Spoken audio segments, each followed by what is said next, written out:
ധർമ്മസ്ഥലയിലെ ദുരൂഹ മരണങ്ങൾ സംബന്ധിച്ച വെളിപ്പെടുത്തലിൽ അന്വേഷണം തുടങ്ങുകയാണ്. വെളിപ്പെടുത്തൽ നടത്തിയ ശുചീകരണ തൊഴിലാളികളുടെ മൊഴിയെടുക്കുന്നു.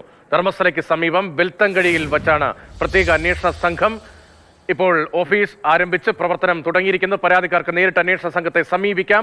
അതിന്റെ അന്വേഷണ സംഘത്തിൽ നിന്ന് ഒരു ഉദ്യോഗസ്ഥൻ കൂടി പിന്മാറിയെന്ന സൂചനയും പുറത്തുവരികയാണ്. കെ ബി ശ്രീധരനാണ് വിവരങ്ങളുമായി ചെന്ന. ശ്രീധരൻ, മരണങ്ങളുമായി ബന്ധപ്പെട്ട് ഒട്ടേറെ വെളിപ്പെടുത്തലുകൾ, ആ വെളിപ്പെടുത്തലുകൾക്ക് പിന്നാലെയുള്ള അന്വേഷണം വലിയ തോതിൽ രാജ്യമാകെ ശ്രദ്ധിക്കുന്ന ഒരു കേസായി മാറിയിരിക്കുകയാണ്. പ്രത്യേക അന്വേഷണ സംഘത്തിന്റെ പ്രവർത്തനം 7 തരത്തിലാണ്. ഇപ്പോൾ അന്വേഷണ ഉദ്യോഗസ്ഥൻ പിന്മാറി എന്നുൾപ്പെടെയുള്ള പുതിയ വിവരങ്ങൾ വരുന്നുണ്ടല്ലോ.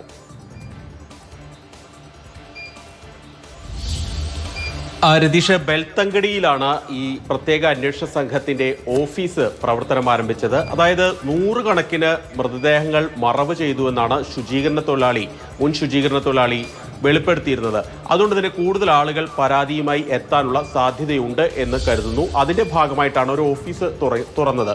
ഏതായാലും ഇപ്പോൾ രാവിലെ അന്വേഷണ സംഘം ഇതിന്റെ മൊഴിയെടുപ്പ് നടപടികളിലേക്കൊക്കെ കടന്നിട്ടുണ്ടെന്നാണ് മനസ്സിലാകുന്നത്. അതായത് ആരാണോ ഇങ്ങനെ മൃതദേഹങ്ങൾ മറവ് ചെയ്തു എന്ന് പറഞ്ഞ് വെളിപ്പെടുത്തലുമായി വന്നത്, അദ്ദേഹത്തിന്റെ മൊഴിയെടുത്തുകൊണ്ടിരിക്കുകയാണ്.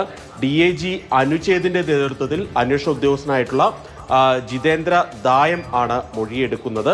ഈ മൊഴിയെടുക്കൽ പൂർണ്ണമായിട്ടും വീഡിയോ ക്യാമറയിലൊക്കെ ചിത്രീകരിക്കുന്നുണ്ട്. അങ്ങനെ വിശദമായിട്ട് അതായത് ഇദ്ദേഹം പറഞ്ഞത് ആദ്യമായിട്ട് 100 പേരെയൊക്കെ കുഴിച്ചിട്ടു എന്ന് പറയുമ്പോൾ ആ വെളിപ്പെടുത്തലിൽ ചില അസ്വാഭാവികതകൾ തോന്നാം. അതുകൊണ്ട് തന്നെ വിശദമായി തന്നെയാണ് പോലീസ് ഇപ്പോൾ മൊഴിയെടുത്തുകൊണ്ട് ഇരിക്കുന്നത്. കൂടുതൽ ആളുകൾ ഒരുപക്ഷെ വരും ദിവസങ്ങളിൽ ഇങ്ങനെ പരാതിയുമായൊക്കെ അന്വേഷണ സംഘത്തെ സമീപിക്കാൻ സാധ്യതയുണ്ട് എന്നാണ് കരുതുന്നത്. ഇന്നലെയാണ് ഈ പ്രത്യേക അന്വേഷണ സംഘത്തിന്റെ പെട്ട ഈ ഉന്നത ഉദ്യോഗസ്ഥർ ഇവിടേക്ക് എത്തിയത്, മംഗളൂരുവിലേക്ക് എത്തിയത്. അതിന് പിന്നാലെയാണ് ഇപ്പോൾ മൊഴിയെടുത്തൽ നടപടികളൊക്കെ ആരംഭിച്ചത്. എന്നാൽ അതിന്